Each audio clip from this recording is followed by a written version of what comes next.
Getting your ex back is a tricky proposition. You can't convince them, pressure them, or trick them into taking you back. And trying too hard is just going to push them away. So what you need to do is make them think that getting back together is their idea. And if you can do that, then you become the gatekeeper, the one who decides if you'll take them back. And that gives you all the power and all the control over what happens next. But how can you do that when they won't even really talk to you? Well, the first step is to act in a way that will make them reach out to you. And that is exactly what we're going to be talking about today in this video. I'm Brad Browning, of course. I'm a breakup coach, author, and a YouTuber dedicated to helping people understand the psychology at play in their breakups so that they can get a second chance with their ex. So now let's talk a little bit about your current situation. Maybe your ex has completely blocked you. Maybe they're just not responding to your messages. Or maybe they are willing to make small talk, but the conversation never really goes anywhere. Perhaps you always make the first move and then you sit there racked with anxiety, counting the minutes until you get a reply. So let's talk about how you can change this dynamic so that they are the one that's chasing you. And it all starts with step number 1, which is to disappear. Now, this is always going to be the first step when it comes to reconnecting with your ex because it honestly just works so well. First off, it's basically necessary if you want to make them come to you. I mean, when you think about it, your ex can't come to you if you're already there. Now, that might sound a little bit metaphorical, but it really is literally true. Because when you're completely available, totally present and up in their face, demanding their attention, they have no way of chasing after you. They know they already have you on the hook, so the whole thing it's just not very appealing for them. Yes, unfortunately, most exes need that little thrill of the chase to get excited about the idea of dating you again. And when you're too available to your ex, as you probably have been up to this point, they don't feel like you're particularly valuable. Now that can hurt to hear, but unfortunately it is the truth. They already broke up with you, which is a very harsh rejection. And now you're hanging around, maybe begging for their attention. And is that the behavior of somebody who has a lot of other options? Somebody who's valuable in the dating marketplace? I'd say no. It really says, I'm somebody who will take all the abuse and rejection you have and come back for more. Not a very strong showing. So really, your ex needs to worry that they're going to lose you if they don't make the first move. And you can only make that happen by taking a lot of space from them. So go quiet, stop reaching out to them for really any reason, and start living for yourself instead of for your ex or for this past relationship. Really, this is all about upsetting your ex's expectations. Based on how it's been to this point, they expect you to reach out to them and try to get them to talk. They expect you to pour your heart out and tell them that you love them. They expect you to probably beg for another chance. But disappear and just leave them totally alone, that's probably the last thing that they expect you to do. And when you act in ways that your ex doesn't expect, they start to look at you differently. They thought they had you figured out. In fact, that's one of the reasons that they lost interest. You were starting to get too predictable, even boring. But when you do something that surprises them, they think, hey, I was wrong about them. What else was I wrong about? Maybe they have other surprises in store for me. And that's when they're going to start thinking about you and ultimately reach out to you. They probably won't be able to help themselves. And that brings us to step number 2, which is equally important, and that is to live your best life. Right now, your ex sees you in a particular way. To them, you look like the past. You represent a time that's come and gone. You're practically covered in dust as far as they're concerned. And partly that's because of how you've been treating your ex. You've shown them that they're your main focus right now. And while they're looking outward to what's next, you're clinging to what you once had together. Now that may or may not be a fair assessment of you, but that doesn't change your ex's feelings. And as long as they see you as the past, you'll never be their future. So you need to change your ex's perception of you as soon and as powerfully as possible if you want them to see you as somebody that they want to spend their life with. And to make that happen, you need to start looking forward to the future. You need to start building, to start improving your life. You need to start having good experiences that bring you joy and change your perspective. Now, I know this probably sounds like a lot of effort and discomfort, but it is going to be worth it. Please trust me. And don't worry, you don't need to start living your life like a motivational influencer or anything like that. You just need to look at the things that you want outside of your ex and think about what steps you should take to get them. And then you need to start taking those steps. So you don't need to do a triathlon tomorrow just to impress your ex. But if that is something that you want to do, then start the training. Buy some running shoes and pound the pavement. Now, I know that you're probably pretty crushed by the weight of this whole situation, and it feels like You may not ever be able to do anything positive or think about anything else until you have your ex back in your arms. But I promise you that is not true. You can find the motivation needed to start improving your life if you just push through. And remember, by doing this stuff, you're indirectly improving your chances of winning your ex back. So use that to inspire you to take the next step forward. Now, what that looks like is really going to depend on you. I've had clients that changed careers, went back to school. I've had clients who sold their house to buy a camper van. I've also had clients who just started going to the gym once a week or, bought a cheap guitar. You don't have to start at 110%. You just have to get started. Your ex is going to see that effort and that progress, and it is going to make them curious about what else you've been up to. And it isn't just about setting goals and hitting milestones. It's also just about spending time with the people that you care about, finding joy in the little things, and being kind to others. Remember, nobody's perfect, but the further you are from your ideal life, the more progress you can make in a short amount of time. All right, and on to step 3, which is to leverage the power of social media. So if you are doing what we talked about, living your best life, and your ex doesn't seem to notice or care, it could be because they really have no idea that you're doing it. And that is where social media can come in. It can be a powerful method to influence your ex because it can be used without breaking your silence and showing your ex that you actually want them back. Now, I'm sure many of you have experienced the feeling of seeing an ex just living it up on social media.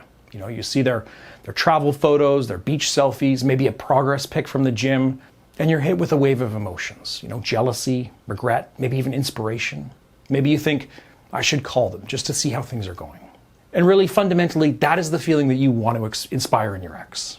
So pay attention to how you've been posting on social media. Are you coming across maybe as boring, revealing too much of your post-breakup sadness? Or maybe you're not posting at all because you don't know what to say. Well, now is a good time to change all that. Before you make any sort of post, comment, or even like something, ask yourself, what does this say about me? And how is this going to look to my ex? Now, it may feel pretty self-serving, but if you're not in contact with your ex, which, as we talked about, you probably shouldn't be, then this is going to be one of the primary ways that your ex is going to be keeping tabs on you. So every post really does matter. Now, first off, stop sharing random stuff and posting, boring nothing photos. Every post you make or story you share is a chance to make your ex's heart skip a beat. You want them to be anticipating these posts and then coming back for more. So, post things that show that you're having an amazing life without them. Show them that you're happy, you're making progress, and you're really not thinking about the breakup. Keep it subtle, but show them that you're surrounded by cool people and that you really are living your best life. And step 4, be polite. Now, this one is a bit sneaky, a bit weird, but it is something that I have seen work wonders for getting an ex back.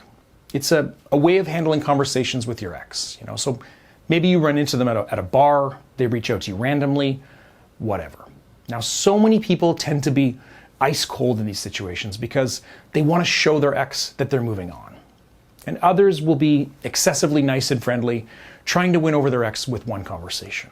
But really, most of the time, neither of these approaches is the best option. What you need to do is be polite, but not overly friendly. Treat your ex like they're an old acquaintance that you're catching up with, or even like they're a stranger that you're meeting for the first time.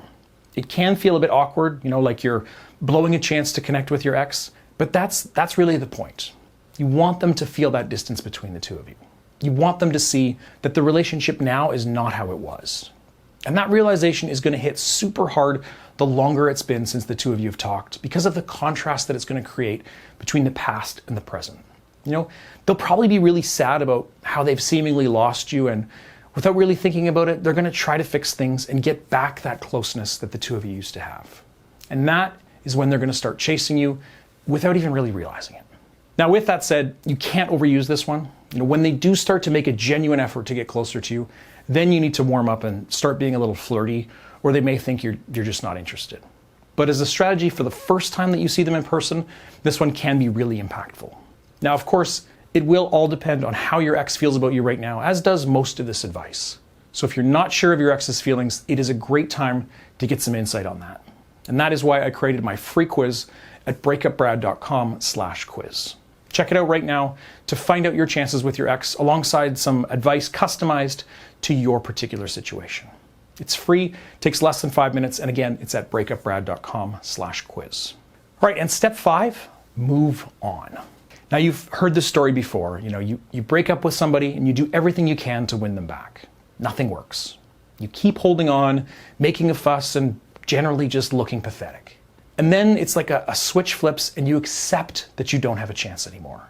It's hard, but eventually you see you have no other choice. And as time passes, you start to see that there is a hope for a future without them. And it's when you start reaching for that future, taking the first steps into a new life without your ex, that is when they're going to reach out to you, trying to get their attention again. And no, it's not just bad timing. This happens so often because the process of you moving on sends major signals to your ex that causes their interest in you to spike. You stop chasing them, and so they no longer feel the pressure they used to feel.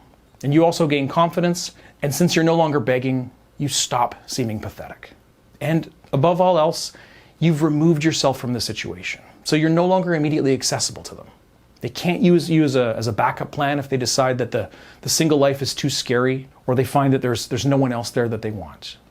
Put simply, they realize that they're going to lose you forever if they don't make a move fast.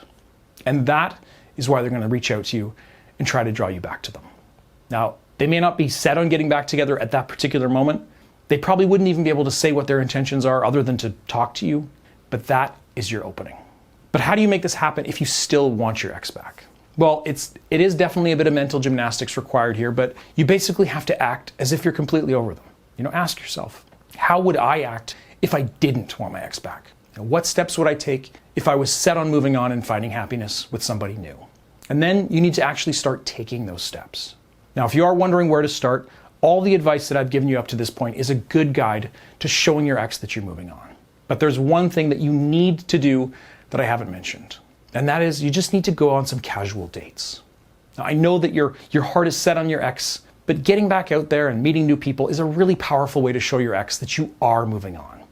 And not only that, it will help to reframe your feelings around your ex and the breakup. Because right now, you probably feel like you can't live without your ex, like they're your only chance at happiness. But if you can get out of your own way, just go on a few dates, you'll see that life is possible without them. That there are people out there that find you attractive and interesting. There are people who would jump at the chance to be with you. And you'll see that a relationship with your ex is only one future available to you. It might be the best option for you, but it's not the only one. And that realization brings with it a crazy spike in confidence that your ex is going to find magnetic. Don't be too focused on showing your ex that you're moving on. It doesn't really matter if your ex never sees any of the work that you're doing. If you're able to truly internalize the process, they're going to feel it in everything that you do and every word that you say. And that is what's going to draw them back to you. All right, guys, that brings us to the end of this one. Thank you so much for watching the whole video. For more advice, check out some of the related videos that I've linked in the description below. And if you want to help me out, please like this video, subscribe, and leave me a comment as well. I promise to read it and reply to as many of you as I can. That's it for now. Best of luck. Thanks for watching, and see you next time.